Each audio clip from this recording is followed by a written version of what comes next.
Oi! Então, dessa vez eu vim ler um artigo do ANA, a Agência de Notícias Anarquistas, nomeado 6 coisas que você deveria saber sobre o anarquismo. Antes de ler esse artigo, só queria dizer que ele se refere a uma visão socialista e anarquista do que é o anarquismo. Pelo que me parece, ele não faz referência, por exemplo, a uma visão anarco-individualista. Então, agora que eu já deixei isso claro, sem mais delongas, começar a leitura desse artigo. Primeiro, não tem nada a ver com individualismo. Diferentemente do que muitas pessoas dizem, o anarquismo nada tem a ver com individualismo. Aliás, muito pelo contrário. O anarquismo é marcado pela ação coletiva, pela solidariedade e pelo apoio mútuo. A autogestão, princípio fundamental dessa ideologia, pode ser traduzida pela democracia direta na economia e na política.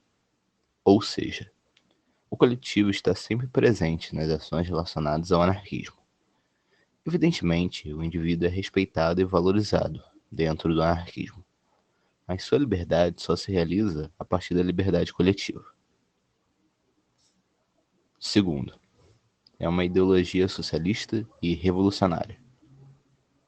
Embora o socialismo seja sempre ligado às experiências socialistas da União Soviética, de Cuba, da China e dos países do leste europeu, orientadas, sobretudo, pelo marxismo-leninismo e pelo socialismo de Estado, trata-se apenas de uma face da realidade. O anarquismo surgiu da interação entre o movimento operário e os teóricos socialistas no seio da Associação Internacional dos Trabalhadores, como uma ideologia revolucionária da classe trabalhadora, que visava construir uma sociedade sem classes e sem opressão. Diferentemente dos seguidores de Karl Marx e Friedrich Engels, no entanto, não deveria haver um período de transição, pelo qual o Estado proletário controlaria a economia e seria usado como aparelho de repressão contra as classes dominantes, a burguesia. Ou seja, não deveria haver a chamada ditadura do proletariado. Isso porque, para os anarquistas, a conquista do poder político pelos trabalhadores não é só inútil à revolução, como também perigosa, já que geraria um novo mecanismo de opressão contra os próprios trabalhadores. Uma burocracia corrupta e violenta, que retiraria a autonomia e a força revolucionária da classe trabalhadora, que de fato se evidenciou com as experiências do leninismo. O socialismo anarquista, ou também chamado socialismo libertário, consistiria na formação de organismos nascidos do seio dos trabalhadores, ou seja, dos chamados conselhos proletários, em que, por meio de assembleias de democracia direta, os trabalhadores, de baixo para cima, tomariam as decisões sobre os rumos da política e da economia. Exemplos disso foram os conselhos trabalhistas na Comuna de Paris, os sovietes na Rússia, as coletivizações durante a Guerra Civil Espanhola, entre outros exemplos. O processo revolucionário em Chiapas e no Kurdistão são experiências que podem ilustrar com proximidade a proposta do anarquismo, ou seja, uma sociedade sem Estado, marcado pela propriedade coletiva e pela democracia direta, embora não reivindiquem esse rótulo. Terceiro, esteve presente em praticamente todas as mobilizações populares e trabalhistas dos últimos 150 anos. O anarquismo esteve presente em grandes movimentos de massa desde o século XIX. Participaram da Comuna de Paris, da Revolução Russa de forma ativa, inclusive com a formação de um grande exército na Ucrânia, o Exército Negro Insurgente, que atuou decisivamente junto com o Exército Vermelho para a derrota da Contra-Revolução. No Brasil, foram responsáveis pela gloriosa Greve Geral de 1917, que parou o país e conquistou direitos para a classe trabalhadora. Além disso, os anarquistas construíram todo o sindicalismo na América Latina e exerceram ampla influência no movimento operário norte-americano. Os anarquistas desempenharam um papel fundamental na Guerra Civil Espanhola, onde operárias e operários armados da Confederação Nacional do Trabalho enfrentaram com, com coragem o fascismo e colocaram em prática um projeto revolucionário, em que 7 milhões de trabalhadores atuaram nas fábricas e nos campos, sob regime de autogestão e socialismo libertário. Ainda atuaram ativamente nos levantes de maio de 68, na França. Movimentos zapatistas do México também contam com influência de libertários, como Emiliano Zapata e Ricardo Flores Magón. O povo curdo tem sua luta influenciada pelas ideias do anarquista Murray Bookchin. Também houve participação de anarquistas na Revolução Mexicana, cubana e chinesa, além da resistência ao imperialismo japonês na Coreia e em países da África. 4. Combate todas as hierarquias sociais, não só o Estado. O anarquismo tem por objetivo destruir não somente o Estado, personificação da dominação política, mas também todas as hierarquias sociais e relações de opressão e exploração, como o capitalismo, a homofobia, o machismo, o racismo, etc. Defendendo o socialismo em todos os níveis. Os anarquistas defendem uma rígida igualdade material, tanto política quanto economicamente.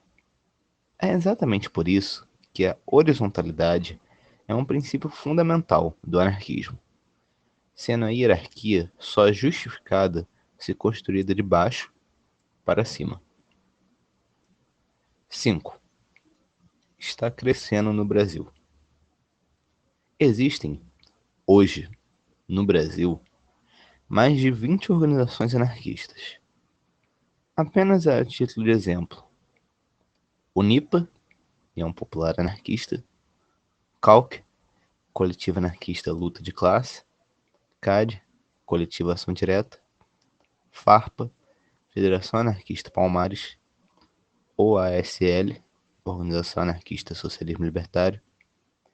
Isso sem contar os inúmeros movimentos populares em que há ampla inserção anarquista, como no Movimento Passe Livre, MPL, Luta pela Mobilidade Urbana; no Movimento Organização de Base, MOB, Luta Comunitária por Moradia; nas ações antifascistas, combate à extrema-direita e intolerância, além da participação ativa no movimento estudantil, no coletivo Quebrando Muros, Rede Estudantil Classista e Combativa, Resistência Popular Estudantil.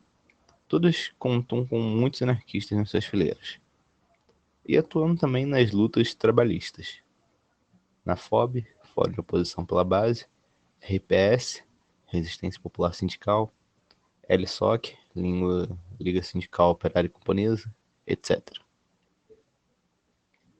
6. Não é desordem, muito menos caos. Os anarquistas sempre defenderam uma forte disciplina e organização, bem como uma responsabilidade muito grande para com suas propostas, buscando uma ação coerente, de maneira a conciliar a teoria e a prática. Desde muito tempo, anarquistas têm se dedicado a uma luta incansável pela construção de uma sociedade justa, igualitária, livre e radicalmente democrática, evidentemente marcada pela ordem. Aqueles que defendem a necessidade da hierarquia, da autoridade, da polícia, da obediência irrestrita às leis, à propriedade, o judiciário, a democracia representativa para que a sociedade funcione, eu lanço a pergunta: o mundo todo, raras exceções, segue à risca esse modelo. Estamos indo bem? Pois é, de forma alguma. Isso porque esses elementos não estão com problemas. Eles são o problema. Enfim, nós anarquistas seguimos todo dia na luta popular pela emancipação dos estudantes, trabalhadores do campo e da cidade, e pela socialização dos meios de produção, pela auto-organização da sociedade livre de toda a escravidão e opressões que constitui a base da sociedade moderna, livre de empecilhos burocráticos e autoritários que sufocam o poder popular para a construção de uma sociedade libertária. Só o projeto para uma revolução social dos trabalhadores pode combater as formas de dominação: o capitalismo, dominação econômica; o Estado, dominação política; o racismo, dominação de uma etnia sobre a outra; e o patriarcado, dominação da mulher pelo homem. Lutar, criar poder popular. Então é isso. Esse foi o artigo escrito aqui para a ANA, a Agência de Notícias Anarquistas. Espero que todos tenham gostado desse artigo e até mais.